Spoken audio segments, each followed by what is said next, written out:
بسم اللہ الرحمن الرحیم۔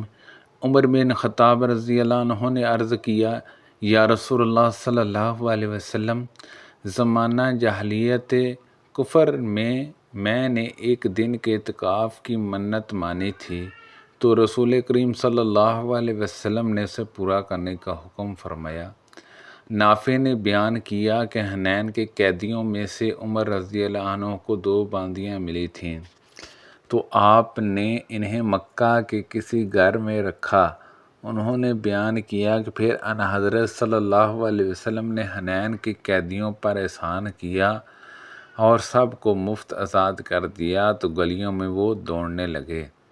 عمر رضی اللہ عنہ نے کہا، عبداللہ دیکھو تو یہ کیا معاملہ ہے؟ انہوں نے بتایا کہ رسول کریم صلی اللہ علیہ وسلم نے ان پر احسان کیا ہے اور حنین کے تمام قیدی مفت آزاد کر دیے گئے ہیں۔ حضرت عمر رضی اللہ عنہ نے کہا کہ پھر جا ان دونوں لڑکیوں کو بھی آزاد کر دے۔ نافع نے کہا کہ رسول اللہ صلی اللہ علیہ وسلم نے مقام جعرانہ سے عمرے کا احرام نہیں باندھا تھا۔ اگر حضرت صلی اللہ علیہ وسلم وہاں سے عمرے کا احرام باندھتے تو عبداللہ بن عمر رضی اللہ عنہما کو یہ ضرور معلوم ہوتا، اور جرجہ بن عظم نے جو عجوب سے روایت کی، انہوں نے نافع سے، انہوں نے ابن عمر رضی اللہ عنہما سے، اس میں یوں ہے کہ وہ دونوں باندیاں جو عمر رضی اللہ عنہ کو ملی تھی خمس میں سے تھیں۔ اعتکاف سے متعلق یہ روایت معمر نے ایوب سے نقل کی ہے، ان سے نافع نے، ان سے عبداللہ بن عمر رضی اللہ عنہما نے۔ نظر کا قصہ جو روایت کیا ہے اس میں ایک دن کا لفظ نہیں ہے۔ رسول اللہ صلی اللہ علیہ وسلم نے کچھ لوگوں کو دیا اور کچھ لوگوں کو نہیں دیا۔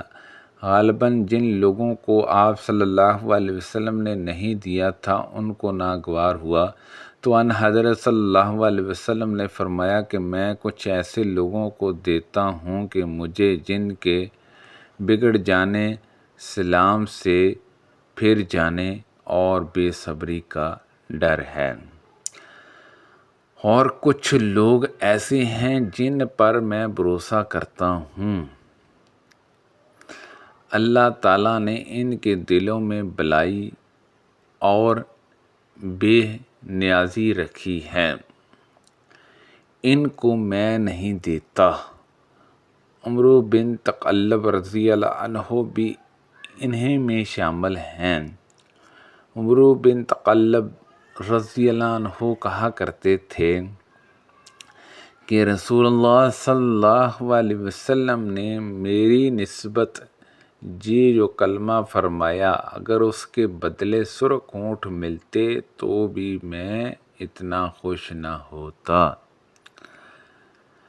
ابو عاصم نے جرجہ سے بیان کیا کہ میں نے حسن بصری سے سنا، وہ بیان کرتے ہیں کہ ہم سے عمر بن تغلب رضی اللہ عنہ نے بیان کیا کہ رسول اللہ صلی اللہ علیہ وسلم کے پاس مال یا قیدی آتے تھے اور انہی کو آپ نے تقسیم فرمایا تھا۔ نبی کریم صلی اللہ علیہ وسلم نے فرمایا، قریش کو میں ان کا دل ملانے کے لیے دیتا ہوں، کیونکہ ان کی جاہلیت کفر کا زمانہ اب بھی تازہ گزرا ہے، ان کی دل جوئی کرنا ضروری ہے۔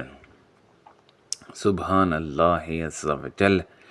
جب اللہ تعالیٰ نے اپنے رسول صلی اللہ علیہ وسلم کو قبیلہ حزین کے اموال میں سے غنیمت دی اور آپ صلی اللہ علیہ وسلم قریش کے بعض آدمیوں کو تیالف قلب کی غرض سے 100 اونٹ دینے لگے، تو بعض انصاری لوگوں نے کہا، اللہ تعالیٰ رسول اللہ صلی اللہ علیہ وسلم کی بخشش کرے، آپ قریش کو تو دے رہے ہیں اور ہمیں چھوڑ دیا، حالانکہ ان کا خون ابھی تک ہماری تلواروں سے ٹپک رہا ہے۔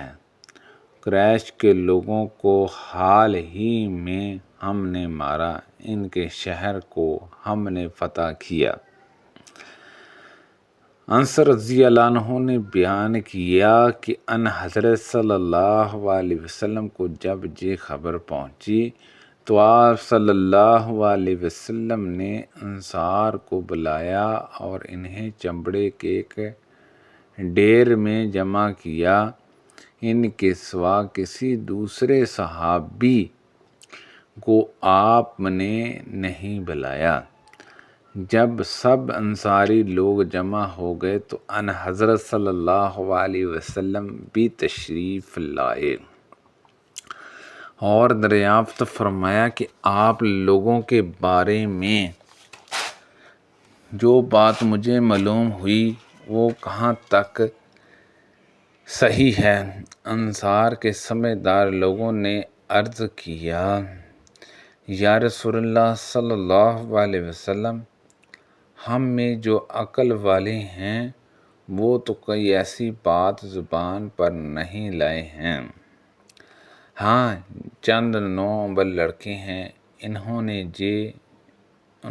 یہی کہا ہے کہ اللہ رسول اللہ صلی اللہ علیہ وسلم کی بخشش کریں۔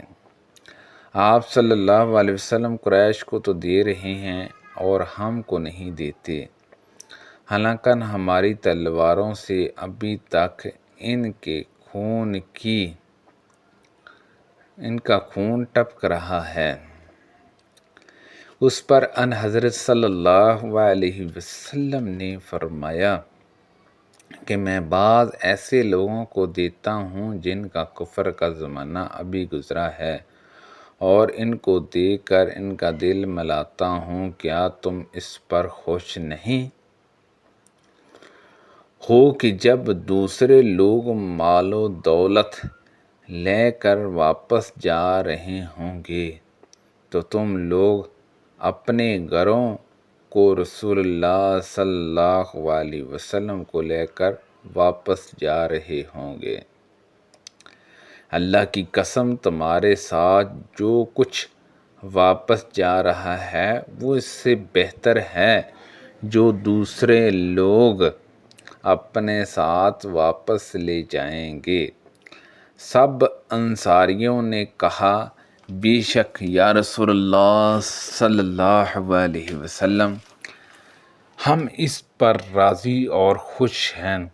پھر ان حضرت صلی اللہ علیہ وسلم نے ان سے فرمایا، میرے بعد تم یہ دیکھو گے کہ تم پر دوسرے لوگوں کو مقدم کیا جائے گا، اس وقت تم صبر کرنا، دنگا فساد نہ کرنا جہاں تک کہ اللہ تعالیٰ سے جا ملو اور اس کے رسول صلی اللہ علیہ وسلم سے حوض کوثر پر۔ حضرت انس رضی اللہ عنہ نے بیان کیا، پھر ہم سے صبر نہ ہو سکا۔ سبحان اللہ عز و جل۔ اللہ پاک سے دعا ہے کہ اللہ پاک ان حدیثوں پر عمل کرنے کی توفیق عطا فرمائے۔ اللہ پاک ہم سب کو صحت و تندرستی عطا فرمائے، آمین، بجاہ النبی الامین صلی اللہ علیہ وسلم۔ دوسرے لوگوں تک زیادہ سے زیادہ ثواب کی نیت سے شیئر کیجیے۔